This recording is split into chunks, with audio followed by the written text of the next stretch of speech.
Wait, so, all right. Do you want to hear about the psychic? So the psychic that told you to move from DC or recommended DC to New York is now saying maybe LA as well? Yes. Okay. So I love coming to LA because I think that there's so many cool woo-woo spiritual people and they're so talented. So I actually met this girl named Jessica Stone, and she's pretty popular around the area, but she and I were on this health and wellness retreat called Camp Conscious that Taylor Burke started. She actually is the founder of My Girl Wellness. And basically she would have all these like health and wellness influencers. And then these girls that were either like aspiring creators, or maybe they were just really interested in the health and wellness space, go to her parents' villa in Mexico for this retreat that she would put on. And Jess was there doing readings, like tarot readings and, you know, channeling, things like that. So that's whenever I like fell in love with that whole space. I was like, this is so cool. I need to just experiment with more of this. But I ended up seeing her in LA and did a channeling session, and I was hooked with the whole like spirituality scene.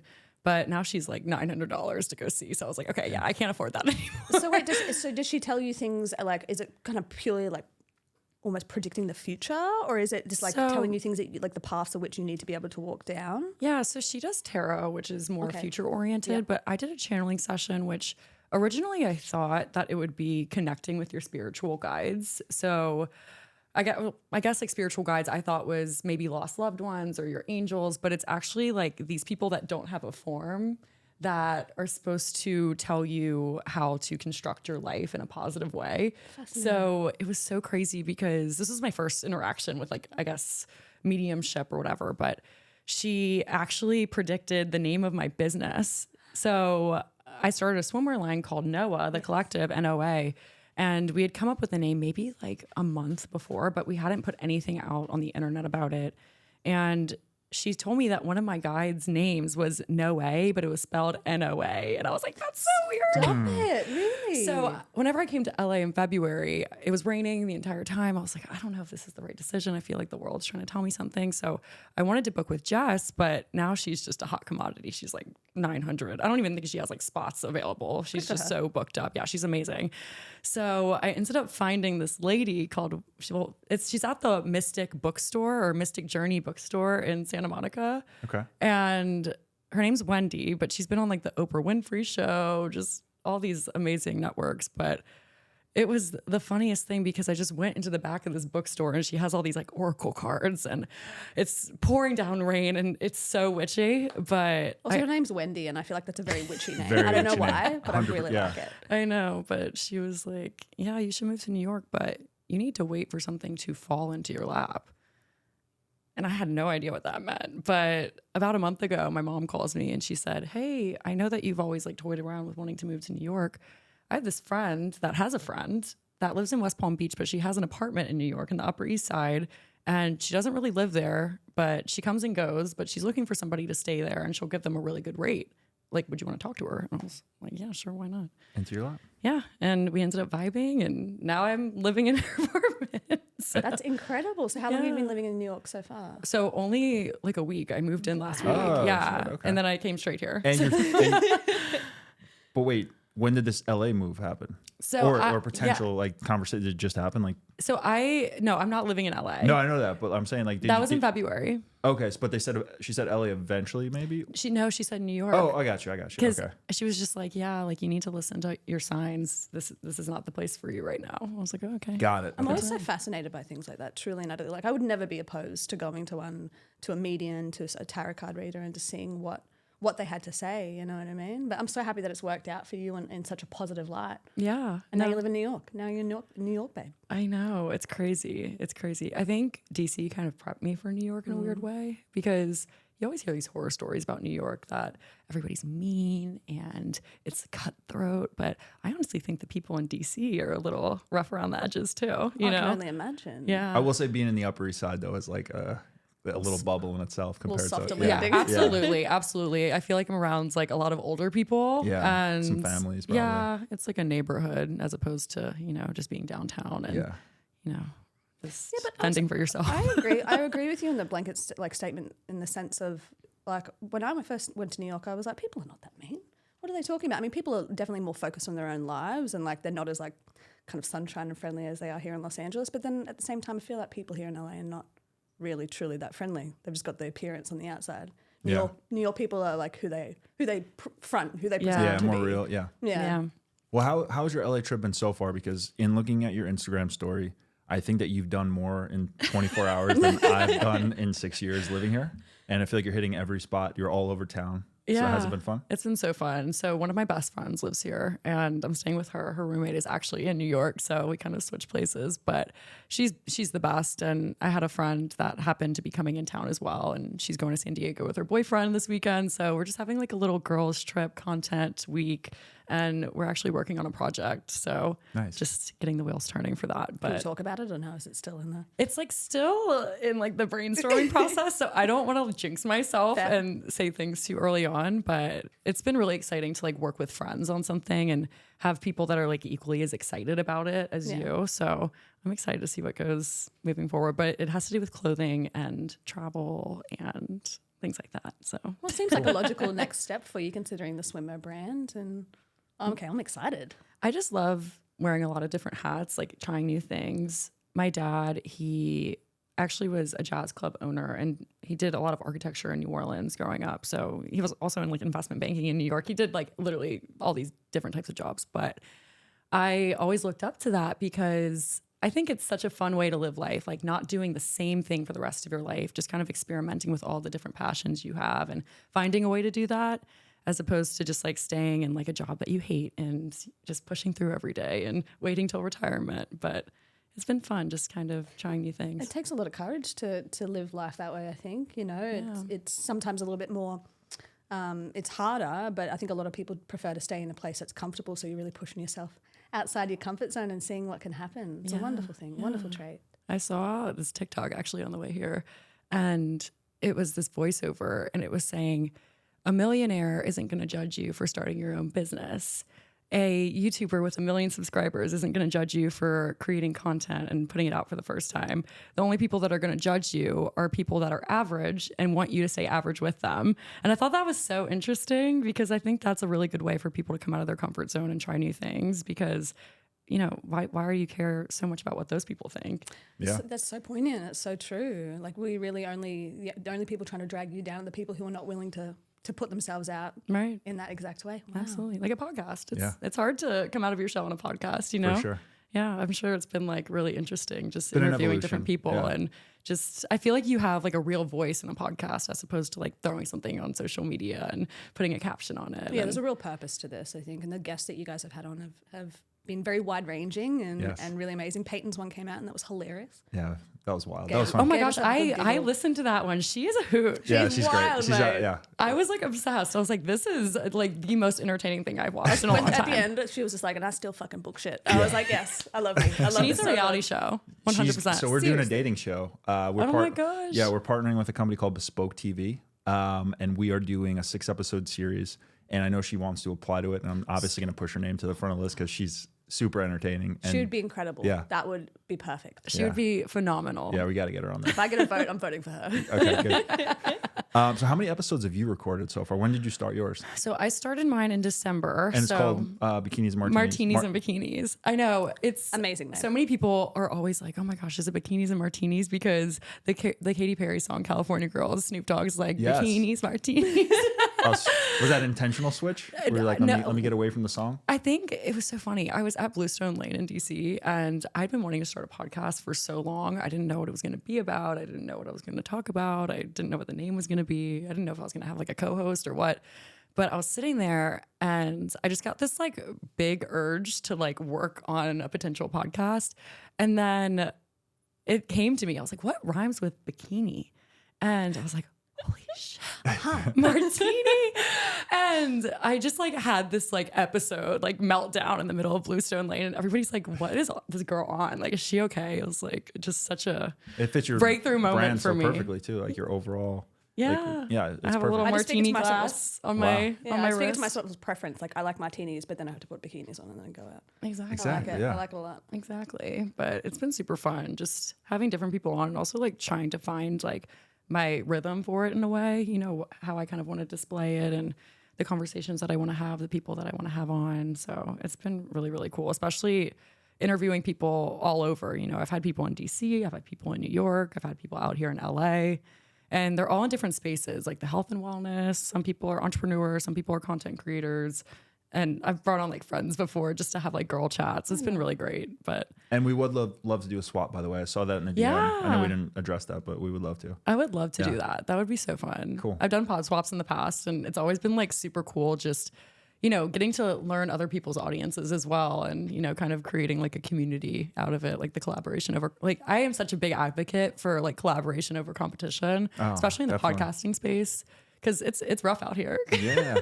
It's rough. I feel that way about dating specifically, because like I feel like I saw this I think it was a TikTok, or it was a TikTok on Instagram today, and basically it was talking about how men suck, and it was just like generalizing and like a super broad sweeping generalization about men, and how I think they were saying how like men used to go to war. The chick was just saying like men used to go to war and write letters to their women, and now you can't even get a text back. Men suck. And I was like, this is so, then it's the collaborative or competitive versus collaborative frame where it's like, if you just pair men and women against each other, it's never going to get any better. Right. So I agree with everything that it's got to be, you know, collaborative, and people have to work together instead. I mean, I know she's probably doing it for fun or whatever, but like, I feel like people listen so much to TikToks and memes and stuff, and like let them run their life. Where it's like, oh yeah, men do suck. Blah blah blah. Why didn't you text me back? It's like, oh, he's working all day. We used to get our information out of newspapers, and now people are ingesting it through social media, and these like this mass blanket statements for men, for women, for podcasters, for entrepreneurs. It's just so interesting to me that people like are just casting such wide nets, when in reality our experiences are so singular. Yeah, and I think it's always like based on the circumstances too, you know? Oh, always, yeah. Everything's very specific. So Absolutely. circumstantial. A lot of gray. I used to be really into men in a uniform. I almost wore an FDNY t-shirt today, actually, you know. And I have had experiences where people have been writing me letters from wherever they are. And, you know, I think that that's like really romantic and whatever, but, you know, you don't like, people haven't stopped doing that. Like, I know so many people that have like boxes of their ex-boyfriend's letters just like piled in their basement. So, you know, I think that there's still like a lot of like, you know, romantic people out there. Definitely. I also think people are just letting their experiences jade them so heavily. Like they'll meet one, for instance, in this context, meet one shitty dude and be like, everybody's shit. Yeah. Like I have a couple of friends like that who are just so anti-men. I'm like, babe, like, come on, I understand that you've gone through some really, you know, tough experiences, but at the same time, like, as you said, there's so much grey within the world. Life is not black and white. So hopefully people start to open their eyes a little bit more to that. Yeah. And also like the majority of the men that I do know, like my guy friends, they are looking for a relationship, and they're the ones that end up getting burned by the women that they're dating. So yeah, it goes both ways, and you can't just like put things into a certain bucket, you know, like, oh, all men suck, like they're cheaters or they're liars, you know, because there's women like that too, you know. 100%. It goes hand in hand. 100%. Yeah, it's really interesting. I was just listening to one of your episodes. I forget who was the guest, but basically she was talking about how she started dating maybe her current guy, and like she thought it was so boring because the last guy she dated it was like a toxic relationship, but it was exciting and it was passionate and there was like spontaneous sex, and she's like, this guy is like so boring, but it was the guy that was actually better for her in the long run. And I think like, you know, people get jaded by certain experiences or have expectations, and I think like you said, you really have to look at every single situation individually and look at all the gray areas and not just like paint with a broad brush for all that stuff. Yeah, I think a lot of people really look towards the struggle love that you hear about in like the books and the movies, and how it's like really shitty, but then it gets like really good and they end up together at the end. But most of the time, like whenever you are a good match, things are going to be a lot easier. You're not going to be having these like outbursts and these crazy fights at the beginning that like ultimately bring you together. You know, I think it's definitely circumstantial, but I think that you should look for people that have the same values as you and have that same energy, and not someone that you're going to have to necessarily make a challenge and just, you know. Well, I think people think that after. relationships are meant to be like passionate. They are, but like what I think the word that we're missing is like you want intimacy, right? So you want to be connected with somebody, and like I know for a fact I was in like a couple of pretty crazy relationships before meeting Joe, my husband. And I was used to kind of a roller coaster of emotions. I was used to the passion of the highs and lows, right? So when I first got together with Joe, I was like, not to say that we didn't have our passionate moments of like kind of, you know, but it was a lot more calm than I was ever used to. And it flew up like red flags in my head for some reason. I was like, this is not normal. This is not the way it's meant to be. But in reality, it was the way it was meant to be. It's just all the previous relationships have been so That's crazy really interesting, wild, yeah. right? Yeah. And we get like, I think a lot of women are looking for that like passion, that real like oomph, when in reality we're looking for intimacy. I know a lot of people that get cold feet too from that. And they end up letting that person go. And then later down the line, they're like, oh shit, like I really messed up there. You know, that was a great person. Like I could have been building a real life with them rather than chasing this like immediate high, or the, you know, severe lows that come along with those immediate highs. Yeah, absolutely. Absolutely. Do you feel like podcasting, well, I wanted to ask about your dating life too, because, well, first of all, let me start with this question. Unless I misheard, I believe that you proclaim this a slutty summer. Yes. How is that going? It's not going well. I'm going to be honest. I've been like super celibate for like a long time. So it's not like slutty summer. It's like, I think it's all about like your mood, your personality. Yeah. Like you're willing to like That's what I put figured. yourself I didn't out think there. you were out there horning it up. But Like last night, I love that. Last night, I was talking to my friend and she had this grand idea to send cup pong to all of my ex-lovers. What? Like what is that? the game on your iPhone, like cup pong. Like just no like background, no detail, just cup pong. These so are people I confused. haven't talked You're to. talking about the app. Yeah, Like like the game little pitch game, in. yeah. Like I went Like on my beer pong? text Yeah, and like but on sent the them phone. cup pong. And these are people that I have not talked to, like some of them in years. Okay. And I thought it was absolutely hysterical because now I'm in like a cup pong war with like 4 people. There's one person, my like ex-boyfriend from college, who said, "Did you mean to send me this at 1 a.m. or were you just like really Hey, interested I'm in playing married with cup 4 pong?" kids. Like, what are you sending this to me for? But I think it's just all about like, you know, just going out of your comfort zone, spicing things up, not Yeah. being afraid Spicy to like margarita. put yourself out there, you know, just doing silly things, like maybe things that like aren't going to lead you to a relationship necessarily, but like just being playful and fun and like getting silly. Playful, I like that because I think it's like it is. I think that's what summer is for, is to be playful and fun. Agreed. But also at the same time, I think we're still kind of quite constricted with those rules of, you know, of acting a certain way if you want a relationship, if you want this. But no, babe, go out and have fun, live your life. Absolutely. Yeah. And like with this move, you know, I wasn't like trying to like settle down into a relationship in DC before making this big move to New York. And then, you know, I'm still getting my toes in the water. So I have like no idea what to expect, what's coming next. So I guess that's what slutty summer is. It's just being open to the possibilities. Yeah. And I love it. think like based on conversations we've had on here before, I think when you're free and open and silly and just having a good time, that's when you actually are more likely to like be receptive to meeting someone and there's going to be less pressure and you'll probably go into things with like less expectations and not putting as much pressure on yourself. And I think that's when you're able to be yourself and let your true self come out. It's when you're the most magnetic as well, I Yeah. feel, because you're so carefree and so Not playful, and needy. it's just your true like existing self, and then that's what attracts people the most. Yeah, some ironically. of my best friends, the partners that they ended up with, it's just all by chance. You know, they weren't looking for anything, or maybe they just got out of a long relationship, and those are the people that they ended up getting married to. And it's just crazy how the world really just starts giving you what you desire when you're least looking for it. And I think the people that put a lot of pressure on, like, this is the type of person that I want to end up with, and I need to find them right now. I need to get on, like, And they need to have this like list this of qualities. rampage Yeah. of like just Yeah. like going through people. And I think sometimes that works for people, you know, just getting out there and meeting new people. And I think that's why dating apps are great. And I've gotten like so much practice like dating through dating apps, because whenever I got out of my like previous relationship, it was a 4-year-long relationship. I had never been single in my 20s. So I'd never really been on a proper date. So I just, you know, started meeting new people, and I wasn't putting pressure on it. I was just like, okay, you know, I'm just gonna have a good conversation, maybe get a free drink out of it, hang out. Well, I think that what you're kind of saying is part of the reason why Joe and created the app is just to be able to get people out there, right? It's push people out to just go on a first date, meet somebody, see how you go. And even if you don't like it, don't put so much pressure on yourself to find your husband or your wife on this first date, on every first date that you go out. Go and enjoy yourself, go and have fun, have a new experience, meet a new person, and see where it leads. But like, yeah, this like, I feel like a lot of women, especially around my age, who are in their early 30s, if they're not in a relationship, if they're not married and it's something that they do want, it's the amount of pressure that they put on their shoulders to not only find the right person, but find them at the right time, and then have this timeline of things that are supposed to go. Right. It never works out that way, ever. No.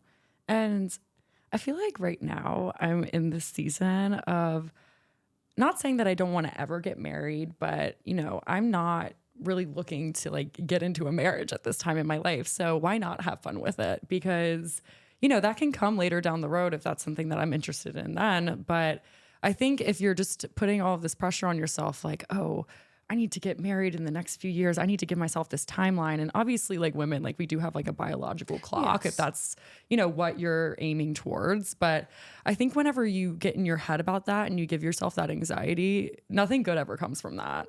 And that can be applicable to any area of life. It's not just dating, you know what I mean? When you put that much pressure on yourself to have something done in a certain way, it's never going to work out. It's like the universe going, fuck you. Yeah. You think you got a good plan, it's never going to work. Right. Look at Kourtney Kardashian. Yeah, look at her, babe. Yeah. She's living her best life She's now. killing it. Good Pregnant. Yeah. I think that's true. She is pregnant. That's right.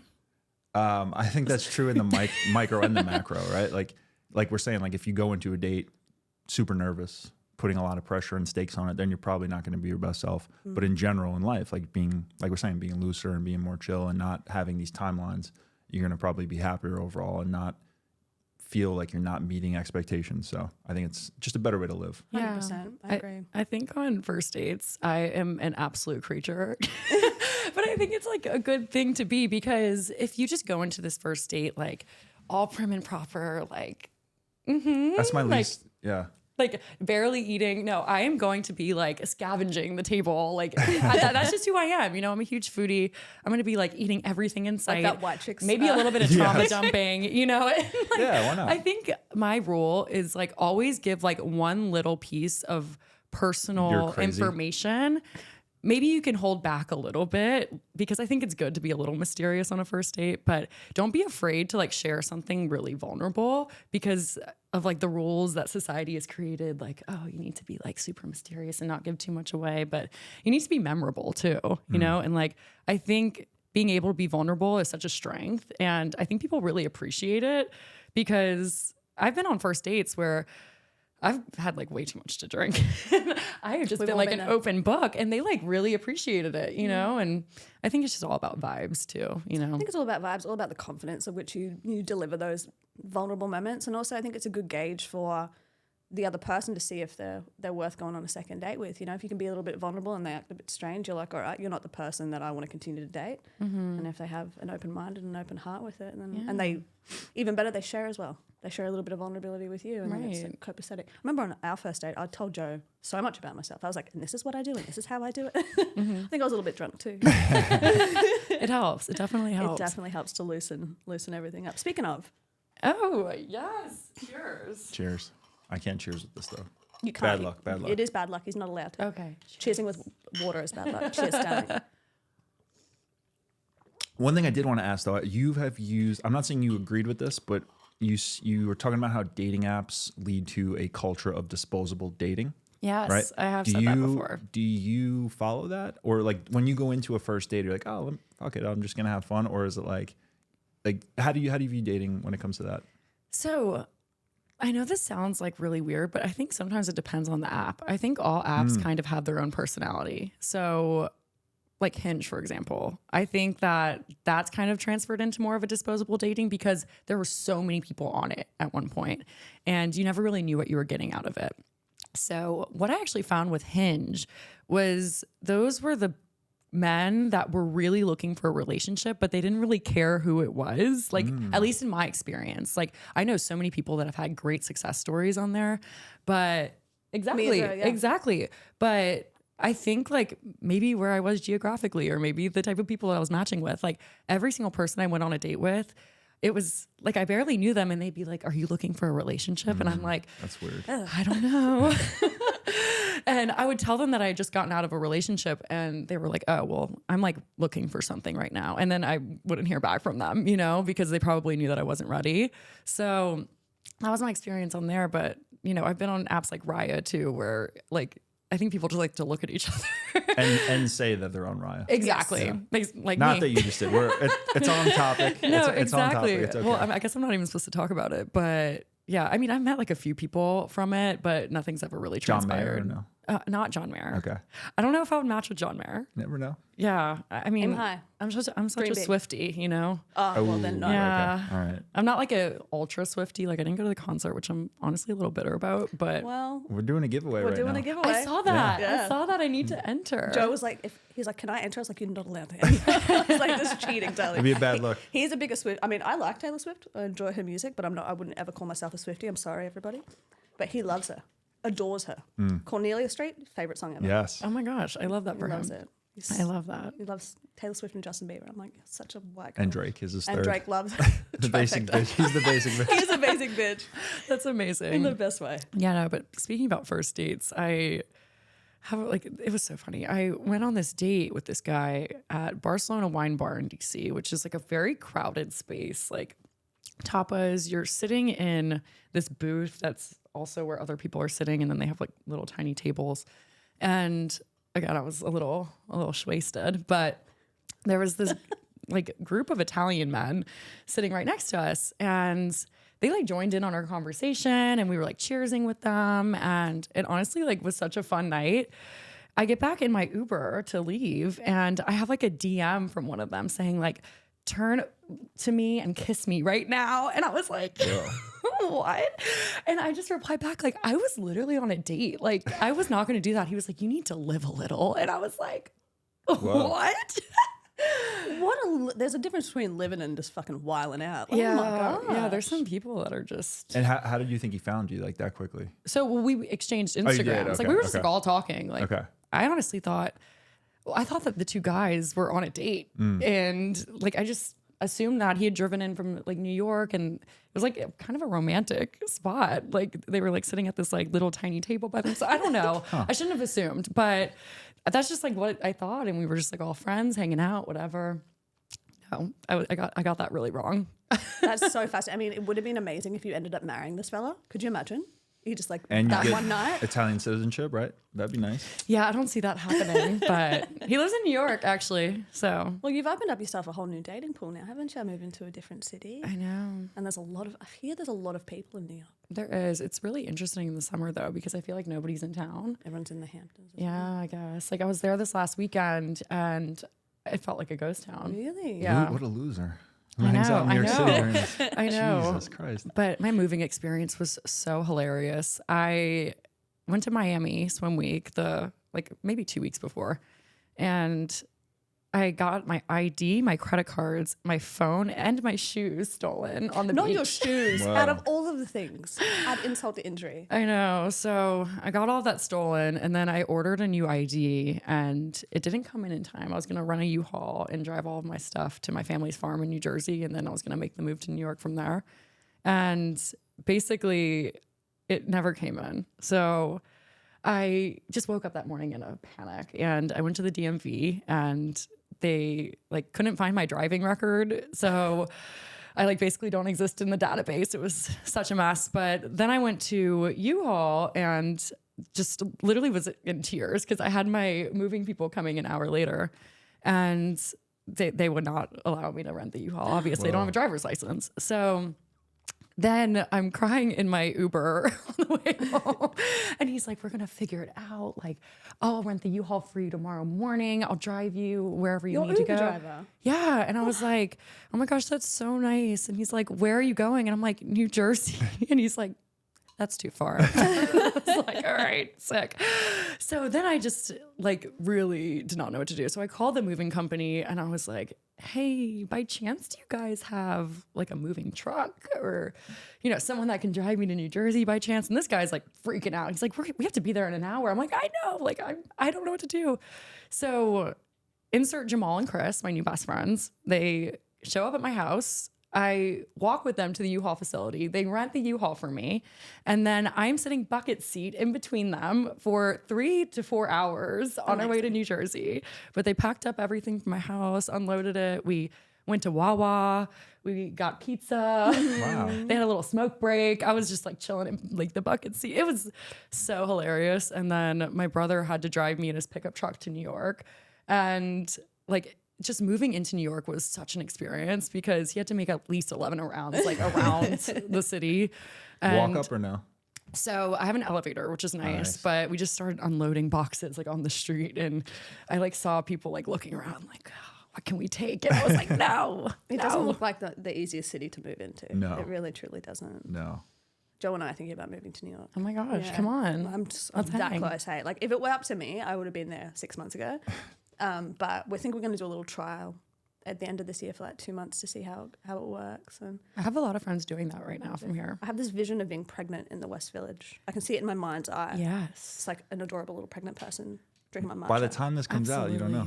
You might Steve, be could that. you imagine? Never know. As you can tell, I'm very ready for that next Oh my phase of life. gosh, I know. that's amazing. I'm super excited about it. Well, I went to Cha Cha Matcha for the first time. Love cha-cha matcha. So good. Friend of the app. We've done some events with them. Super lovely. Oh my gosh, so cool. It was delicious. When are you leaving? Tomorrow morning. Well, actually, tomorrow afternoon. I was about to say, next time you're in LA, you have to go to a place called Bravo Toast. Okay. They have a strawberry matcha, Yeah. which it is like, it's just, I can't even, there's no words. I've It's been delicious. doing like a review of all the coffees that I've been, like, I'm kind of just like accumulating them, but I'm going to post at the end of the week all of the different coffees that I tried. And right now I've tried Alfred. I've already had Alfred, but I mean, the vanilla latte is just top tier. I went to Farm Boy? No, in Brentwood. Oh, yes.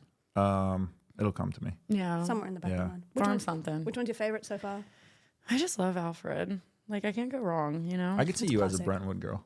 I think it's very rich auntie vibes. Yeah. Very, very rich auntie vibes. I feel like it's kind of a hidden gem because I think people that don't live in LA or know about like all the different parts of LA don't know about Brentwood. And I honestly didn't know a lot about Brentwood until I came here in February, but it's like so nice and all the that's where houses are beautiful. The celebrities used to live until they moved to Calabasas. Well, isn't OJ like that? Right. The OJ situation happened in Brentwood. Oh, I did too. So yeah, I think that used to be kind of like the hotspot for all the celebrities back Yeah. in I think LeBron lives there now, too. Oh yeah. we were think so. driving to the beach the other day and Joe said, I think LeBron lives around here. Yeah. Oh my gosh. But yeah, Brentwood's beautiful. Yeah. Beautiful. I was like Okay. taking pictures of all of the houses and stuff. I was like, okay, goals. All right. Let me ask you this. Okay. So you seem to be very cultured. You said you're a foodie. You're out and thanks. doing a lot of sceney things. Do you think it's difficult for a guy to plan a date with you? A first date especially? Yeah. Okay. Do you have very high standards for? No, I don't. Okay. Like, I think I'm like, so I'm from Louisiana. Like, I'm Right. like from New Orleans. Then I lived in like Cajun country in Louisiana for a bit. I went to LSU. So I'm like all about a dive bar. I'm all about like the grungy, dirty. Like, I don't care. As long as it's like good food and good drinks, like, sure. Like, I love mom and pop places, but I think people like look at my social media and think like, oh my gosh, like she's so like bougie, whatever. Like, and Well, when it's you all were like running- a character sometimes, you know, like I do enjoy like these like finer things. And I think like because I've been able to like build these businesses and be able to like treat myself to nicer things, like I think it's cool to like show those aspects of my life because like it is like interesting, you know, and but that's the thing. Like I'll go back to Louisiana and I'll literally be at Pat O'Brien's in New Orleans, like chugging a hurricane, you know? So I've like been on dates with people where they've asked me to plan the entire date. It actually happens way more often than you would think. They're like, oh, you know the spots. And I think it's because like I post like food content too. They're like, oh, you would know better than I do. And I'm like, I don't care. Like, I need you to do the work for me because We should have a little act of chivalry right now. and yeah. plan I that. enjoy chivalry, you know, like it's something that like is really attractive to me. So Do you get turned off if they ask you to plan? I'm not going to be like, I'm not going out with them, but usually it's kind of like the first little ick that comes up. I'm like, oh, you know, just a little tally off Yeah. I the, think off the it's like- page. it's a show of lack of effort. Yeah, I think it's like really good to be assertive because it shows like how interested they are in you. And I think whenever that happens, I'm just like, oh, like, do they even like me? Like, why do they want to take me out? But I actually went out recently. I was kind of debating on whether I should tell this story or not, but I went out with like a professional athlete in DC and he was messaging me and he was saying, hey, like, let's grab drinks, like whatever. And I was like, yeah, absolutely. Like I have something to go to in this neighborhood later that night, like kind of like throwing him a bone, like, oh, like let's go somewhere near there. And he was like, well, you know the spots. I was like, okay. So I ended up like picking my favorite spot. I was like, you know what? At least I know I'll have a good time here. Like, you know, I feel comfortable there. It's a safe space. So we end up walking in and we go to the back of the restaurant. They like followed us to the back. And I go to like sit in the seat that's like facing the wall. And he grabs my arm and goes, "Can I sit there?" Like, I guess he just like didn't want to be seen by the restaurant. Yeah. And I was like, sure. Like at this point, like, yeah, you make the shots, you know? So I ended up like sitting there and it was like such a funny date because like, I don't know, like I'm all about doing it for the plot. Like I think it's funny, you know, like even if it's a date that I don't want to go on, I'm like, you know what? I might as well give them a chance. I might as well try it. Like at least I'll have like a funny story out of it. Yeah, and you never know. Exactly. You never know. So we were talking and he ended up being like a big foodie too. And we would be in like the middle of a really, really good conversation. Like it would be like the peak of the conversation. And he would get on his phone and he'd be like, hold on, like that actually reminds me. And he would send like 5-minute voice memos. And it happened like at least 3 times. To himself. No, to like other people. And like I've just always been told like don't get on your phone on a first date or like Of course, any date. yeah, any date. And I'm like there like twiddling my thumbs. Like I wasn't even listening to what he was saying at that point, but I was just like, whoa, this is rough. You've gone into like your little voice in your head going, okay, so this is actually happening. Yeah. right So now. anytime anybody asks me to make the plans from now on, immediate now. Well, I just feel like just because you're a foodie and just because you know all the spots doesn't inhibit them from using their fingers and Googling something that would be incredible. Be like, okay, she's a foodie. Let me think of a place that, or like, you know, she likes dive bars, something like that. So the fact that it's just like, well, you know, Yeah. so you pick it. Yeah, exactly. I feel like it's not that hard. Or even if you have like an idea, just like ask. Yeah, ask questions. I think we don't give men enough credit because I think that they get really, really nervous about asking women out. Yes. I don't know if that's true. Well, we have a man here. Let's ask Yeah, him. what do you think? I'm the worst person. Until this year, I went on probably like 5 dates in the past 5 years. Oh my gosh. Yeah. But that's good. So wait, you have what's to be the question? selective. Yeah, definitely. The question is, I think if, that men are actually more nervous to ask women out on dates than we give them credit for. Oh, then okay. Yeah, maybe. I don't know. I can't speak for all men. I don't know. Yeah, I'm very selective. That's Yeah. part of it. But yeah, I guess anytime there's a possibility of rejection, like you get Yeah. a little bit nervous, but I really try not to care. So I'm not Just saying I send- don't just care. send them You are the Pong. wrong person to ask for this. Yeah, definitely. You are the wrong No person worse to ask for person, this. Yeah, I think it's like, I don't know. I think that the like they probably have this expectation that we have this expectation, and so it builds it up in their head before they go out on their date. So maybe they're a little bit hesitant to actually plan something to a T, just in case, as you said, that rejection element is a factor. But also at the same time, I feel like a lot of men who are in the dating world could really use that advice of just being like, mate, just plan it.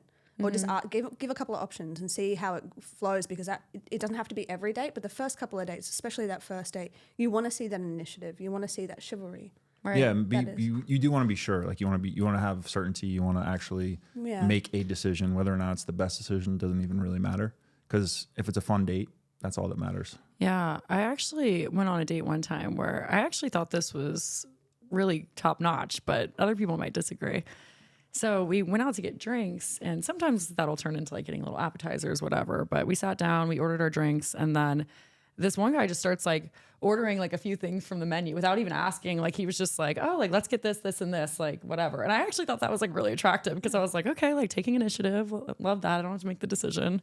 And yeah, I don't know. I think it's just about asserting yourself and just being confident. And you know. With that said, I think it's important that like everybody's different. So what you appreciated that, someone else may be like, well, he didn't even ask me what I wanted. And I've told that story to so many people, and they're like, why would you be attracted to that? Yeah. I was like, See, I don't that's know. attractive to me. Yeah. I right, love it's just something like assertiveness. that. It's taking the initiative, taking the lead, right? But some people may not like that. And I'm not saying it's good, or right or wrong, good or bad, No. but that's why it's important to like feel it out maybe, or if you can tell they're kind of getting a little, what the fuck, like then you maybe adjust course. But yeah, it's interesting.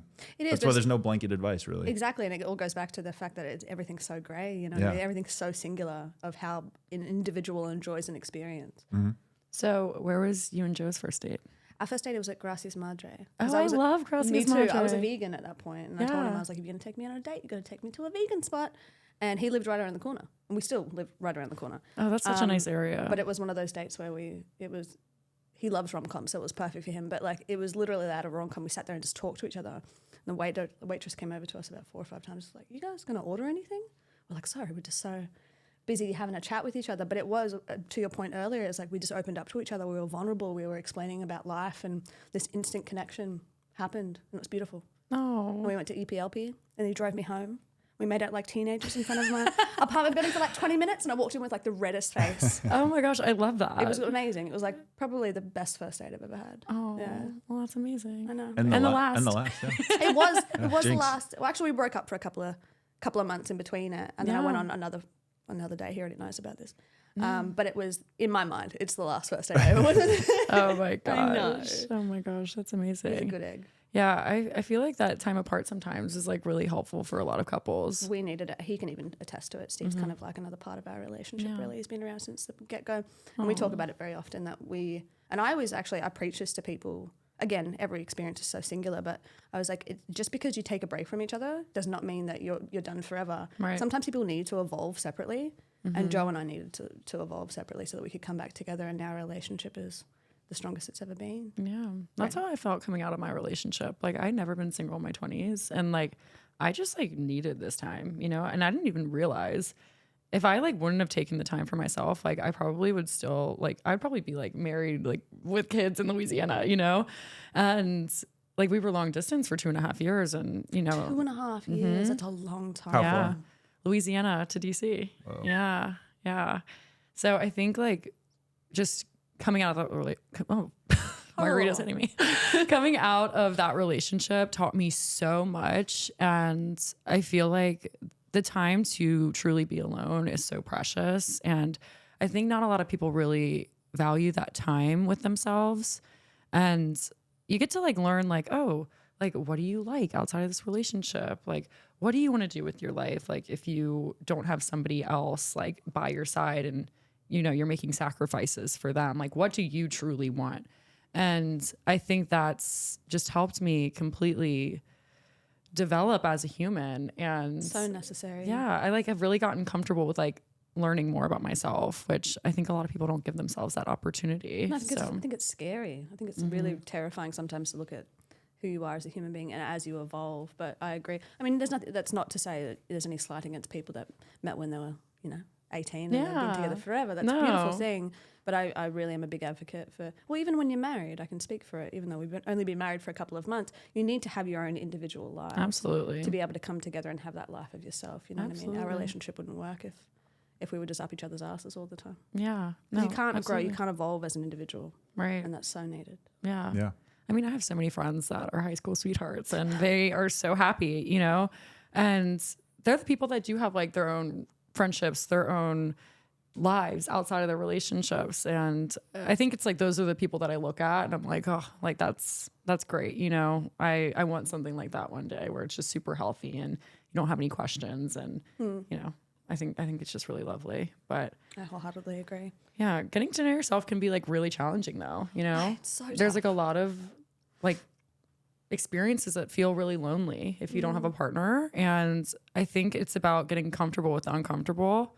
But I love that, getting comfortable with the uncomfortable. yeah. And like right now I'm all about having fun. Slutty That's summer. what slutty summer is. I love it. Yeah. So whether it's, moving to New York and then jumping on a plane and coming to LA for a week, or, just getting way too drunk at a bar, maybe by myself, who knows? Sometimes it's a really fun adventure. Going to a wedding, having fun with my friends, going solo. I think it's just all about how you look at the experience, and it's all about like your perspective.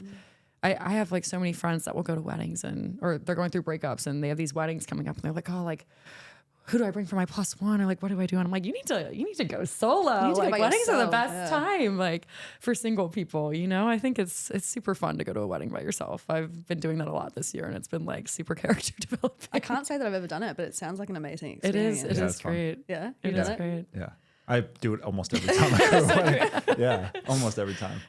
I want to, while we're on kind of this more serious stuff, you've been working with a healing coach, right? Yes. And how has that changed your life for the better?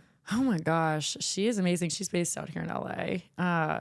She and I have been friends for a really long time. So I've gone through like traditional therapy. I've done all of that. And I actually, so I really didn't start going to therapy until college. And before that, I had lost my dad whenever I was in high school. And then immediately after that, I lost my nephew, who was a year older than me. I have a very complicated family. Like my brother is 25 years older than me, but we are besties. Well, we're half siblings, but besties. Oh my gosh. I think it's amazing. But I ended up losing two very important people to me and never went to therapy. It was kind of something that was always talked down upon in my family. Like it was just not like a thing that you did. You know, you kind of had to put on a brave face and march forward. But I ended up going in college after a breakup and of all things that had happened. But I think that was kind of just like this like really pillar moment in my life, because all of these emotions that I had been like just completely compressing just rose to the surface. And it taught me so much about myself. And I think there's so many different forms of therapy and healing. And I think at the time that was what was super beneficial for me. And a lot of people get so much value out of that. But there came a time, like I guess in like the past year, where I just felt like it wasn't working for me anymore. So, and not that I was like, you know, in like a dark place or, you know, there was anything actively going on in my life where I felt like I needed more help, but I just wanted something that felt like a little bit more productive for me at this time in my life. So my friend Rachel started doing holistic healing, and it's basically about like reprogramming your subconscious. So she'll bring me through meditations, and I will bat open my eyes and not realize that I had been in a meditative state for like an hour and a half. And she truly has a gift. Like she is amazing. I'll have to connect you guys with her. She's so cool. She is actually healing from a stage 4 cancer. And she is one of the only people in the US on our current treatment plan. So she is just such like a brave person and so strong and is so talented and somebody that I look up to a lot. But yeah, she's been teaching me so much about like my mindset and perspective, and like even just being her friend. Like it's super cool to work with your friends like that, because they know so many parts of you that maybe a stranger that you're talking to for an hour wouldn't necessarily know about you. So she's able to really apply what she knows about me into this whole process. And it's been like super eye-opening. Like I feel like I'm just so much more sure of myself. So does it contain like traditional elements of talk therapy, or is it? So yeah, I would say at the beginning, like there's definitely the catching up and just updating her on my life. And then she's like, okay, based on all this information you're telling me, like, I want you to close your eyes. Like maybe it's me being scared of like, what's next. She's like, let's do some manifestation work. Or if I'm like worried about like my relationship, she's like, okay, like let's like really tune into this. Let's get into a meditative state and I'll walk you through it. But it's almost like coaching it through, like it's like hypnotherapy kind of mentally though. Yeah, it's like this coach for mental kind of, you know. It's like a mental strength. Workout. Yeah. Wow. Yeah. Yeah. Please hook me up. Yeah, she's great. Sounds She's on fascinating. TikTok. She's like blowing up right now. She's actually a client of mine with my social media consulting agency, and I mean, she has such an incredible story. And I've been telling her from the beginning, like, I know that this is something that, you know, you may not feel comfortable sharing right now, but there are so many people that like, I know you're just going to help one day and you're going to build this amazing community. And she has like straight up fans now. Like people are like making duets with her and they're just like, I want like an update on Rachel. Like, how is she? Like, I feel like she's my new internet best friend. And I'm like, she's everybody's like best friend in real life. So I love now that she has like this internet following that also feel like, you know, she's their best friend as well. But And highlighting the good parts of social media. absolutely. As well. But I think that's like another thing. Like friendship is so big, and having fun with your friends, like when you're single, is so pillar. Like sometimes I'll go out with my friends and like I won't even like look at a boy or a man. Like I am just having fun dancing, just being silly, taking shots, like just acting like complete buffoons with my friends. And I think those are the times that I'm going to look back on whenever I'm older and be like, oh, that was the best, you know? Divine femininity, mate. When you're surrounded by it, you just feel it. Like, And my guy friends too, you know? Of course. But there's a time and place. Like I'm having a girls' night tomorrow night with all of my best friends, and I'm just so excited for it because it's the same element. It's like men are not even a thought in the world. It's just us going out, having a couple of drinks, being able to soak up just all of that, like I said, divine femininity. Yeah. People that you love. Absolutely. Absolutely. But then there's times where I go out and I'm just like, you know what? I see a cute guy. I'm going to go talk to him. And like, I think it's just like about being bold and like not being afraid. And you know, just doing really weird things. Like I love being as weird as possible when I'm out. I It's love my being favorite weird. thing. I love being weird. You know, if I was like completely just taking that part of me away, then, you know, that's not the person that I should end up with anyway. No, damn straight. You have to have somebody that like embraces and enhances your weirdness. Like you want someone to be as weird as you are, so that together you're super weird. I can't imagine That's being with an amazing. introvert. Like I know some people like really love the balance of like extrovert, introvert, or like, you know, whatever the personality type is. But I think I need somebody that like matches that energy, you know, and is just like equally as wild. 1000%. You need someone who can match it, if not all consistently all of the time, at least a little bit of the time. Like I'm an introvert, like introverted extrovert, right? Like a friggin' extroverted introvert, whatever it is. Omnivert, I think, is the Oh, I like that. Combo. Omnivert. I like that. Yeah. And Joseph is a complete and utter extrovert. And so I like my time alone. I like my like insular time, but I can turn it on when I need to. I feel the same way actually. Like Right? I really like my alone time too. Need it. My social battery gets drained quite quickly. And so I always need to have like that. ambivert, not ambivert. I think Ambivert. ambivert is like someone that eats plants. Maybe I don't know. Omnivore. Just making shit up. Just making shit up over here. But it's ambivert. Is Just eats plants by Yeah. themselves. Well, that's good to know. I didn't even know that was a word. yeah, So it's you taught me characteristics of something both. new today. Oh my gosh. So the idea of being happy by yourself, you know, before you can be happy in a relationship, do you feel like you're at a place where you're happy by yourself? Yeah, I think I'm always happy by myself. Like, I think I'm getting too comfortable with being happy by myself, you know? So I have a lot of family friends that are in their 60s or 70s and they've never been married or had children, and that's fine, you know? There's so many people that choose not to go that route. But I think a common trait with all of those people is that they are so comfortable being alone. And I think it scares me a little bit because I think I'm getting so comfortable with being alone that, you know, I might miss out on that opportunity just because like I'm enjoying myself. Like I really enjoy my time by myself. And I would say that like I'm just not, I don't know. I'm not ready for like an actual like committed relationship because I think there's still so much more time that I need to really like not figure out who I am. I think I know who I am, but just experience the world the way that I want to. Just Through your own lens, through no sense living of on my own compromise. terms. And Are those people introverts that you mentioned from your family? Because no, okay, so they're okay, yeah, but yeah, I think it's just about like really reining in on that like independency. But I think sometimes people go like above and beyond with that. And then like, you know, those things just like, they start like not attracting like other people because it's just like, oh, you know. I feel like the fact that you have that fear is an indication the fact that you won't ever let that happen. You know what I Right. mean? Yeah. It's because I think that fear comes from a place of wanting it. So just the fact that you're like, I'm living my fucking independent life right now. I'm living my slutty summer and everything's Yeah. fine. But there will be that possibility. for it Commitment later. is really scary though. It's really fucking hard too. Like as a married person, it's incredibly difficult. Yeah. Just like not even like physical commitment, but just like every level of commitment that it takes to be in a long-term relationship with somebody. I feel like you have to wake up every day and be like, I choose you, you know? Yeah. yeah. And you go, these are the things I need to do. It's like a second job, really and truly. And I don't think it ever changes unless you. I asked my grandfather the same thing. He was married before my grandmother passed away for 50 years, Wow. and he said every day I just woke up and chose her, and every single day, like it definitely got easier, but you still deal with the same shit. It's just a different day. Yeah. Life is so crazy. My grandmother actually got back together with her first husband after 50 years. Stop it. 50 years of being apart. Yeah. So she was married in college and so they were married and they ended up not being able to have children. And that like took a big toll on the relationship. And it was something that they both really wanted. And they ended up separating. He ended up adopting children, remarried. And then my grandmother ended up getting remarried and had my mom and my aunt. So years went by. Both their spouses had passed away, and my grandmother was turning 75, and we were having a 75th surprise birthday party for her in New Orleans. And we were like, who the fuck do we invite to this woman's birthday?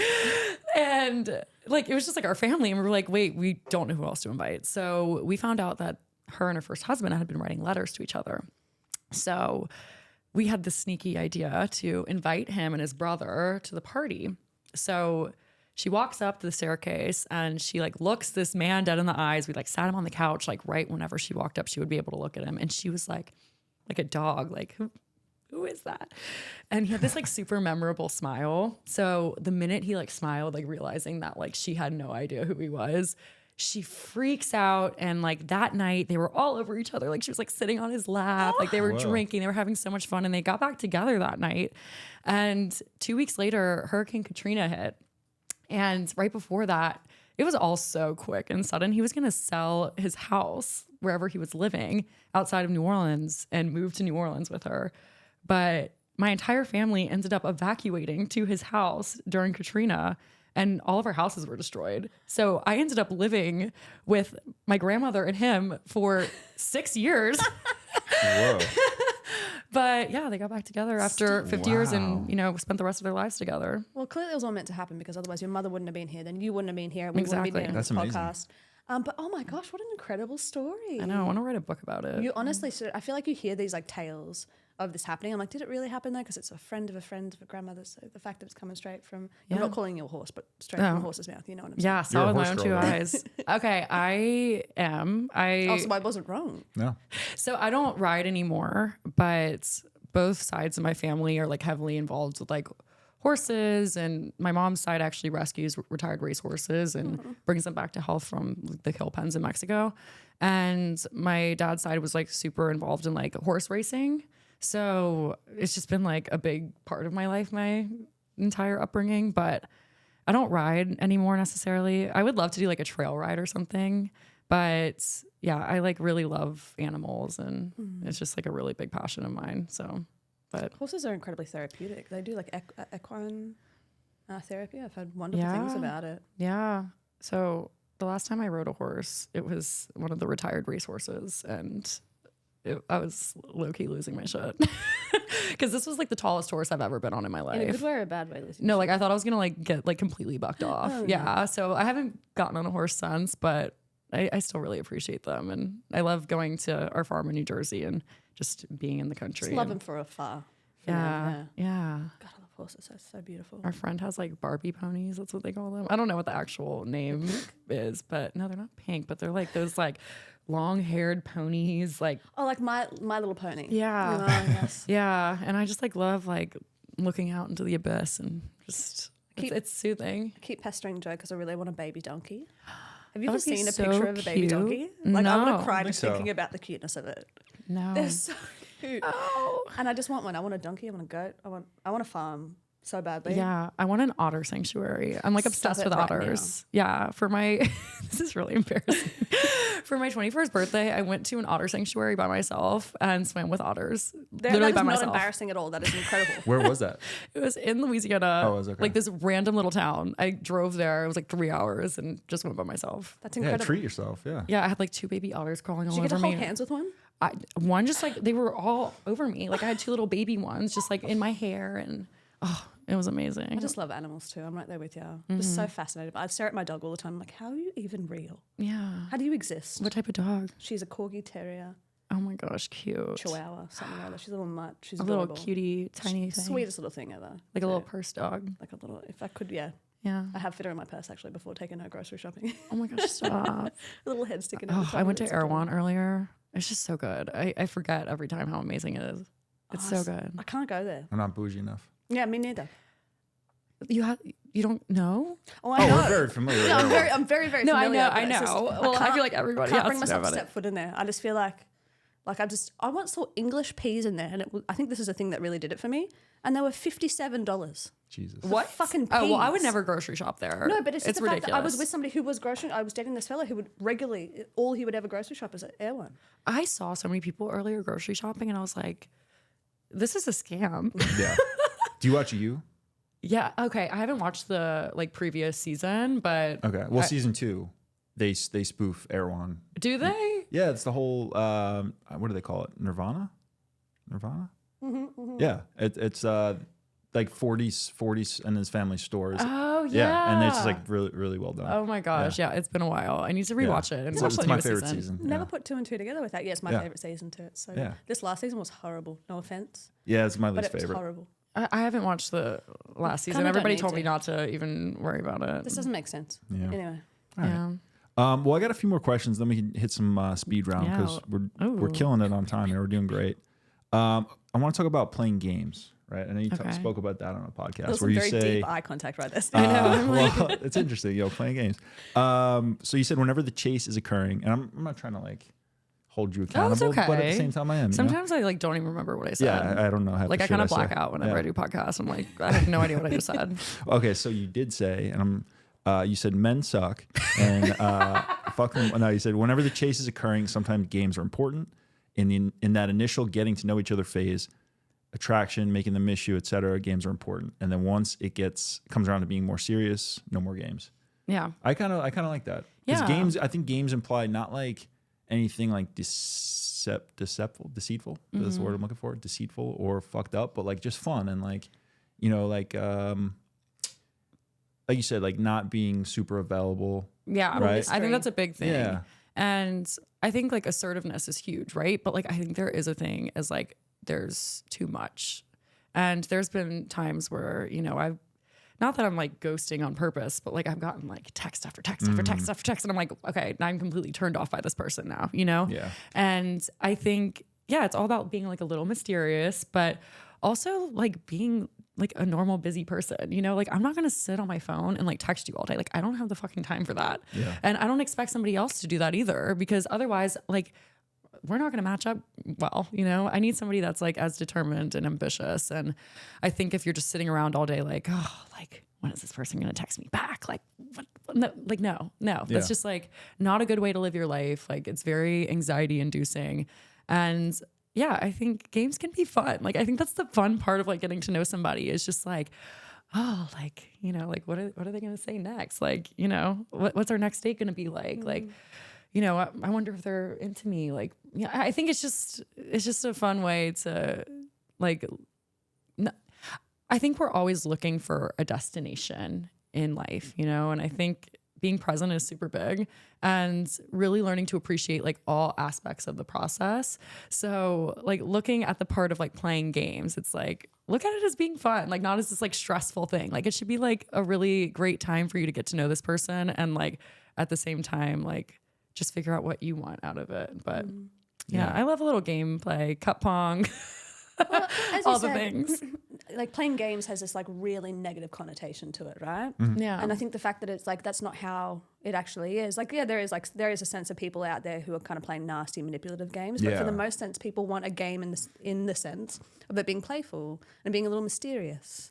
Yeah, and there's definitely a huge difference between being manipulative or evil or whatever versus just having fun with it, right? And Nefarious intentions versus genuine intentions. Yeah. Exactly. And like, this sounds bad, but like sometimes like even someone I'm interested will text me back and like I just will forget to respond for like a really long time. like there's been like days that have gone by and like I think that's also something that's a problem because like then it just looks like I'm not interested in them at all, but like I probably am. So yeah, I don't know. Sometimes I play accidental games. So what I will say though, I I kind of get a little ick when, like, let's say I don't, like, because I'm naturally busy, like, I don't try to play games, but, like, if I'm busy and I want to give you, like, a legitimate response to a text and not just a one-word answer, and I spend, like, a minute or two, like, crafting a text, and as soon as I send it, I see you starting to type right away, and I just feel defeated. I'm like, I just answered you with, like, 3 paragraphs. Like, give it some time. Yeah. And again, this is the difference between, like, if I'm with somebody, then there's not going to be that. Like, we'll just communicating, right? But if it's like we just started talking and maybe we went out once and it's like I don't want to have this conversation through text. So I don't know. That's just a mini ick for me personally. I mean, that's fair enough though. There's also the fact that you've sat down and you've like thought about what you're saying. You've put in like some effort to it, and then as soon as you send it, you see those bubbles. Yeah, like it means that someone hasn't taken the time to like really read and understand what you were saying. That's exactly. So you know what I mean. So it's not given that same amount of effort, and you're like, oh, I don't want to deal with this. Like, Right. I think also like people read into things way too hard sometimes. Very true. Like I've had friends that are waiting for somebody to text them back and they're like, oh my gosh, do you think they're not interested in me anymore? Are they hanging out with somebody else? Like blah, blah, blah. I'm like, no, like they're probably just busy. Like probably on a hike or something, man. They have no reception. Like it's something as simple as that. But I feel like when you really start to like somebody, if you feel like you have a spark with them, I can only speak for myself in times of past with my friends, but there's something that clicks over in your brain that makes you go a little bit crazy, that makes you kind of presume or come up with all of these scenarios as to why this person isn't messaging you back, none of which are just, they're probably busy. It's always something very heightened. It's always something very like elaborate. Right. Exactly. Like you said, it can get misconstrued very quickly. Yeah. But also like, I've had people get really upset with me for like not answering, or like, this is also maybe a red flag on my part, but I'm not answering them. But like, maybe I'm posting an Instagram story and they're like, what the fuck is she doing? Why is she not answering me? So like, I think that's like one of like the like weird, like choppy parts of like being a creator, and like also like, you know, dating is if you're actively posting on your socials, but then like not responding to people. Yeah, but Rubs people the wrong way. that's a little Yeah, Just 'cause yeah, people got very upset with me before. So I mean, I understand, you know, like that's kind of annoying, but I don't mean to do I it. don't think so. agree? I feel like someone who does that has their own issues, because it's like, just because you're on your phone, right? Your phone is a tool to do a million things. Right. Like just because you're not, like maybe you have 200 texts, right? And they're buried in like the 15th slot, or and you have 50 emails and you have Instagram and TikTok. It's like, that's like entitlement to someone's time. It's just yeah. Yeah. It's Very not a true. good sign of like how they would be in a relationship, probably. That's Right. very true too. But- very, Yeah. very true. Good point. Yeah. How is dating in a big city such as LA, I know you haven't lived, but like LA, New York, DC versus Scott, Louisiana? Oh God. So it's funny because Scott is actually like a smaller, like rural town outside of the city called Lafayette. So Scott is actually like the Cajun capital of the world. So I moved from New Orleans to there, and then my dad was still in New Orleans and my mom was in Lafayette or Scott. And I was kind of like experiencing a lot of whiplash growing up, because I'd be in New Orleans on the weekends, but then I'd be in Lafayette or Scott like during the week, which is like super rural, like country Cajun town. So, I mean, everybody's like a Southern gentleman there, you know, like they're all about fishing, and, you know, it's not necessarily like my vibe, but I know like a lot of people that like really like love that, you know, type of personality and that type of person. And I don't say that I would not ever date someone from Louisiana again, but I feel like my preferences have kind of changed a little bit, like living on the East Coast. It's just like, I guess like where I currently am, and I we guess I'm just like kinda looking for are. something a little different. But DC, dating is very weird there, because everybody says that they're like looking for a relationship, but I actually don't think that they are. I think that people are very career focused there. So like their number one priority is their career. So like dating kind of like comes on the back end. And I think that ends up upsetting a lot of people, because they want to be a priority, but then they're like dating somebody that's like kind of just like looking to like climb the ladder in their career. And you know, it's like a wobbly area. It's like the priorities aren't there. Right. They say one thing and do another. Right. But I have a lot of friends that are in great relationships there too. So again, it's like circumstantial. But yeah, I didn't have like the greatest dating experience in DC, but you know, it's always different. So the 4-year relationship, that was from New Orleans? Yeah. So that was from Baton Rouge and LSU. Okay. Yeah. So actually DC. So I met him in DC interning, but we just happened to go to the same college. But yeah, he's a great guy. Still friends. Love We that. still have like the same friend circle. So, you know, it was very cordial, but not a lot of people like get that blessing, which is really, really No, nice. very true. So anyway, New York, I'm like still kind of getting my toes in the You're sand. a weekend, baby. Yeah, but so I went to New York Fashion Week with my swim line, and I went to this like one club called Gospel afterwards.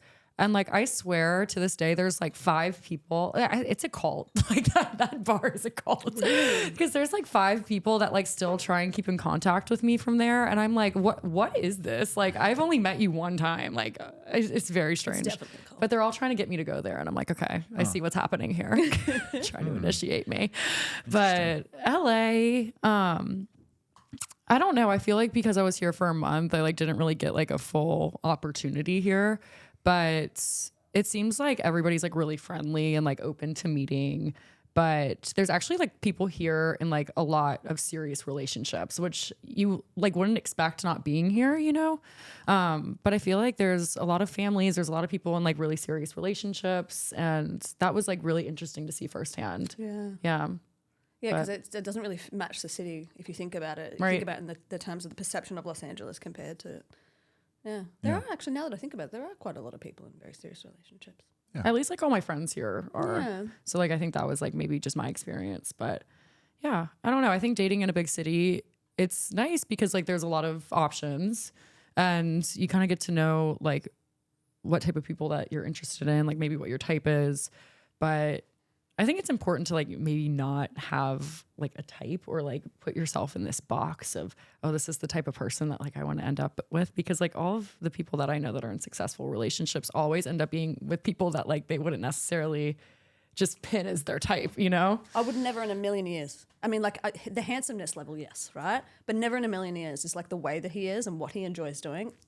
You couldn't have paid me enough. And I would have been like, And he would probably say the same about and he you, would say right? the exact same thing about me. Yeah. And we met each other and we're like, somehow this just fits together. Well, I feel like it's because people base their types off of people they dated in the Yeah. past. And like that hasn't worked out. So, like, Preconceived Exactly. notions. right. So yeah. why would you like try and find somebody that's exactly like that previous person that you've dated? That doesn't really make a whole Maybe lot that's of the sense. best dating advice ever, is just like what you actually think you want, Do the opposite. do the opposite. Works Yeah. for George Costanza. I don't know if you've gotten I to that love that episode yet. episode. Okay. All right. I got one more question, then we'll hit some rapid fire, and if you have any specifics I as think well. you're doing a fantastic job. Thanks. Good job. What is the appropriate length of swim trunks for guys? Universally Oh my gosh. sexy. I know, some guys can pull off a Speedo. Some guys want some really short. But like, what do you Yeah. think is the best? So we have like the European style right now. And I actually have 2 male business partners, and this was kind of like their whole vision. Like they wanted like animal print, like European style swim trunks. But as time has gone on, we've had so many people that we have so many men that buy our pieces. Like they buy every single print that we come out with, which is hilarious because whenever we first launched this, we thought that the women's pieces would just be like the easiest to market. But from what I've seen, like men really like to buy things from word of mouth. So the people that have purchased our stuff end up telling their friends about it, and then they start purchasing our stuff. But we have gotten some inquiries to get a little bit longer. So that's something that we're going to do in our next collection, kind of have like some different options for men. What's the length right now? So I think the length right now, I'm not exactly sure what the measurement is, but like what's the typical, like 6 something? Inseam or Yeah.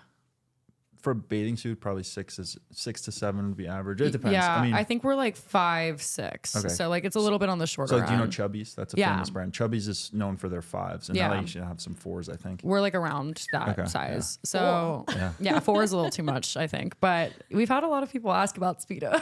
And we're Really? just like, yeah, Well, I I guess don't, animal print Speedo would be. yeah, I don't, Back in, man. Yeah. yeah, I don't know. I don't know if that's like what they want to do with it, because I kind of let them like just completely control the men's designs, and I do most of the women's, and then I do the marketing for it. But it's been like super fun just like building it from the ground up, because it just started with the idea, and then I had no idea how to like manufacture swimsuits, You and learn, Yeah. right? I've learned so much, just immersing myself into it. And you guys give back. We do give back. We're partnered right now with a company called Glass Half Full. We actually just completely sold out the other week, site wide. We don't have anything in stock, but we gave proceeds back to a nonprofit organization in New Orleans called Glass Half Full, because Louisiana actually loses yeah, she's on TikTok. Her name's Fran. She's actually a childhood friend of mine, and she's just so cool. She has like pink hair. I think she just dyed it Sounds blue. so familiar. She's super cool. But anyway, they actually recycle glass, because there was no glass recycling in Louisiana at all, which is crazy. And like there's so many like liquor bottles and things like that that are produced from the city. But then they turn it into sand to restore the Gulf Coast, because the coast actually loses a football field every 100 minutes to coastal erosion. What? So yeah, they're like combating natural disaster relief through what they're doing. And then I think they're going to even Crazy. branch off into other countries. Wow. And when you put it in football field language, I'm sure that will get people's Clicks on attention. camera. Oh yeah, absolutely. Yeah. Absolutely. Holy shit. All yeah. right. So it's been It fun. hit you. Yeah. Hit you like a ton of bricks. You're like, Yeah. oh my God. But how often did you say every 100 minutes. 100 minutes. Holy shit. Yeah. Damn. Okay. And like, it's really important because our marshlands, they, correct me if I'm wrong, people, but I think it produces 70% of the world's oxygen. So when we lose our marshlands, like The it's wetlands, right? Yeah, the wetlands. It's like a huge issue Wow. environmentally. So it's been super cool just like learning more about like all of those organizations and how you can contribute. It And must be such a beautiful thing to be able to have that hand in hand with your business as well. To know that is. you're doing something good. it is. Well, it's crazy because me and my business partners, we were Hurricane Katrina babies. So we all went to the same elementary school. And basically reunited 15 years later in the fashion industry. I was working behind the scenes at New York Fashion Week and LA Fashion Week.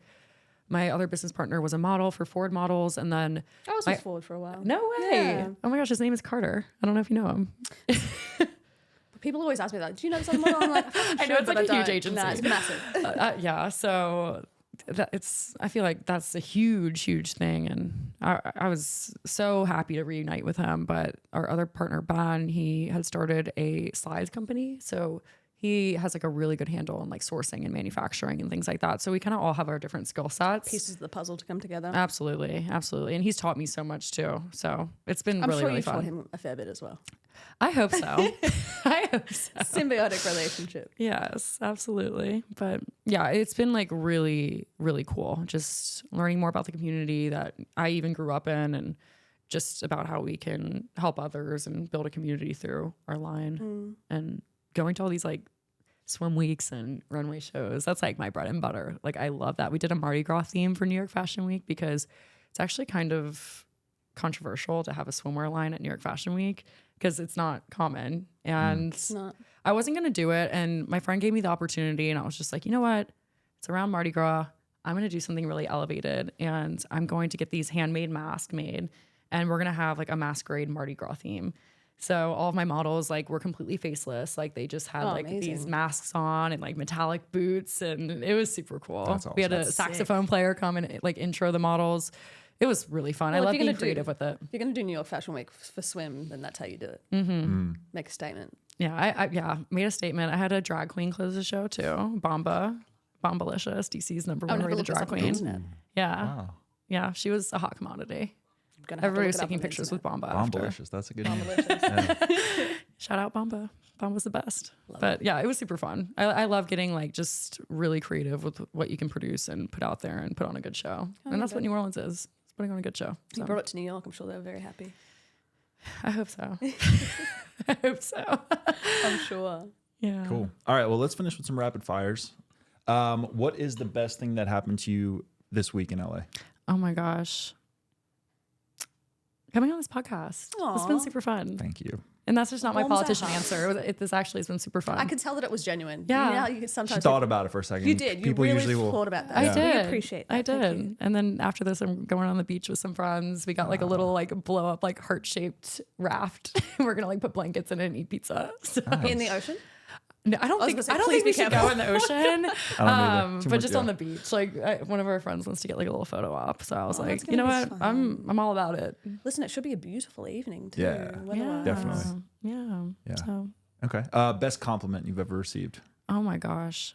I have this friend named Luca and he's a hairstylist in DC and he is just he comes to LA a lot. He's so spiritual and like gives me the best advice and like it's just such a good-hearted person.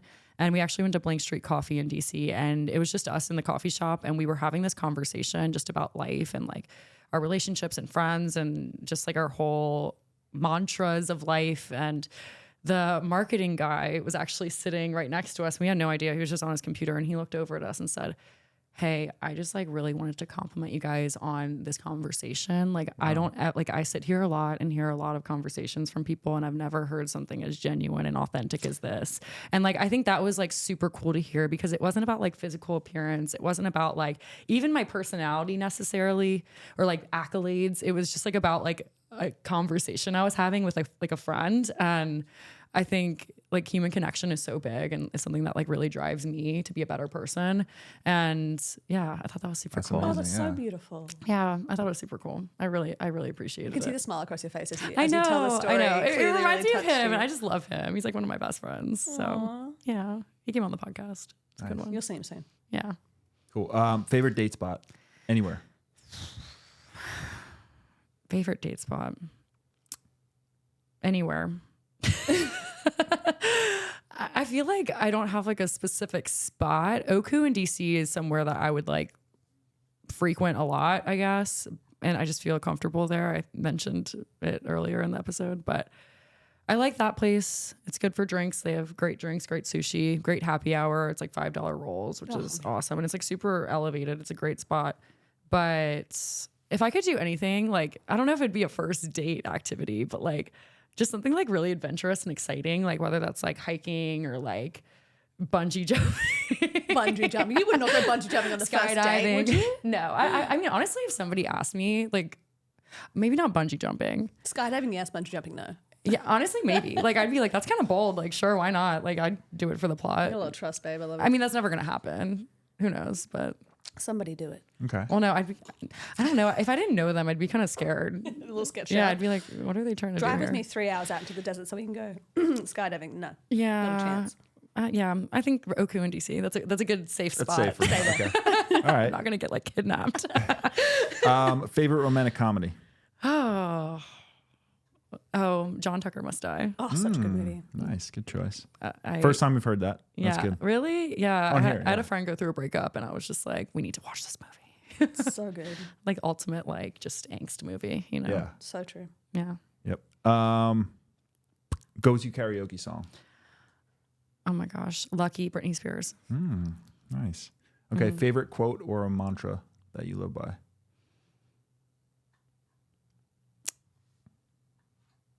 I have something that I say all the time, and you can't take life too seriously.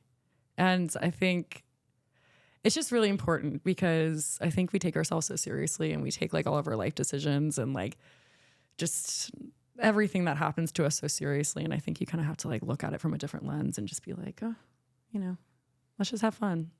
Agree. Let's Yeah. just have a slutty summer. Love that. Okay. Two more. What's your biggest fear? My biggest fear. Steep. I know. I mean, it could be this is snake. It deep. could be snakes. Could be. I don't like snakes, but I think my biggest fear is I think sometimes like my biggest fear I think sometimes ego is a big fear of mine. And I think like I try and step out of that a lot just because like I think it's something that everybody struggles with is like just feeding into your ego so much.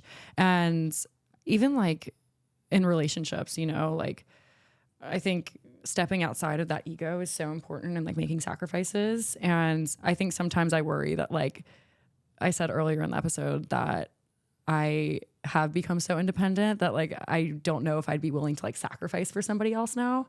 But I think like sometimes like my ego can be like a really big blockage for me and for a lot of other people as well. So like I think just like not feeding into that and it's trying to be It's really interesting. my authentic self, you know. But I love that. It's really interesting. yeah. Yeah. I think it's something that everybody kind of struggles with. I was about to say, I think It's very it's human. very applicable to every human being. But Yeah. I was in the same vein, I think the fact that you're worried about it is the Yeah, sense of I'm the fact that you're yeah. never going to feed into it. The fact that you're so aware of it. That's why I think fears are kind of dumb. Because like they're not actually fears, you know? Like if you're able to like actually say like, oh, this is a fear of mine, like it's probably not something that you're like subconsciously scared of. Agreed. Like you're willing to like kind of take it on head on. So anyway, I like that. All right. Last one. What does love mean to you? sacrifice is huge. I also think love like comes in so many different forms. And I'm sure, you know, this is something that is a broken record, but like, I think love comes in the form of family and just like doing good things for your community and finding that in friendships and supporting them and listening. And I think love is just so many different emotions into one. And I think that's what makes it so exciting. I think that's why it's the most exhilarating like emotion because it's just like just this collective of energy and emotion. And, you know, I think it's super cool. I agree, babe. Cool. Yeah. Would you like to ask your husband's question about creating a law? So if this is what he asks every time. Oh. Let me try to see if I can get this right. If you could create one law in the world, what would it be? Is that right? Yeah. Okay, good. If I had to And create- everyone had to follow it. And everyone had to follow it. So it's like you Everyone. create one rule for humankind they have to follow. I have a new one, by the way, while she thinks, and that's if you use your car horn for any reason outside of safety, you get the death penalty. The death penalty. Straight up death So penalty. harsh, Yeah. but you know what? Maybe fair. I actually Possibly saw fair. someone like running over this woman on a bike, like almost. He didn't actually, but he was like about to, and he was honking at her, and I'm like, she's on a bike, like leave her alone. Yeah, leave her alone. She's gonna like fall off. If I was to create a law, I think I think that it would be that anything that you would be doing in life to like get ahead, you would have to like automatically like do like an act of service for somebody else. I like that a lot. Like an act of kindness. I was actually the president of the Random Acts of Kindness Club in high school. So maybe that's what's pouring out. High school? Yeah, I started it. I started the Random Acts of Kindness. How many members? Club. Just one? Or? No, that would be really sad. No, we had like, I went to a really small school. I graduated with like 42 people. Yeah. So I think there was like maybe like 15, 20 people. That's a big percentage. Yeah, it was pretty good. And it ended up growing even more after I left. Babe, Passed the baton to somebody else. Such a beautiful thing to install. Yeah, we would have like bake sales and I truly wish that that was a rule within this world. Yeah, That'd be it'd be nice, nice. wouldn't it? yeah, because I think everybody's just trying to, like, not everybody, but there's a lot of people out there that are just trying to get ahead. And again, going back to the ego thing, you know, it's really easy to get caught up in that. But if you're doing these things with no like end goal, as opposed to like just, you know, having an accolade, then what's the point? Well, I also say like altruism in any way, shape, or form is kind of like the greatest path to an equilibrium of mind. So the fact that that would be attached to Yeah, there'd be no bad karma. never, mate. We're just constantly altruistic. It'd be an incredible. Yeah, world. everybody would just have the best luck. It'd be great. So giving. Love that. It's Oh amazing. my gosh, thanks. Cool. Veronica, this has been awesome. Where can people find you? What are you most excited about? What do you want to shout out? Yeah, so you can find me on TikTok or Instagram. It's my name, so come hang out. Let's be friends. It's at Veronica, Veronica Droulia. That's Droulia. We'll link those too. Yeah, so it's a tricky name, but it's a tongue twister for sure. So that's where I am on socials. You can find my podcast, Martinis and Bikinis, on Spotify or Apple Pod. And you can also go to the link in my bio on Instagram and find all the other things that I'm doing as well. So, yeah. Awesome. Well, thank you so much. It's been awesome. Yes, this has Such been a pleasure. amazing. I know. This has been so fun. Yeah. And I love this margarita. It's good. Yeah. good Shout out margarita. Craig's. Thank yeah, you, shout Craig's. out Thank you. Craig's. Thanks, All Craig. right. Thank you so much for watching. We'll see you in the next one. In the meantime, check out one of our past episodes.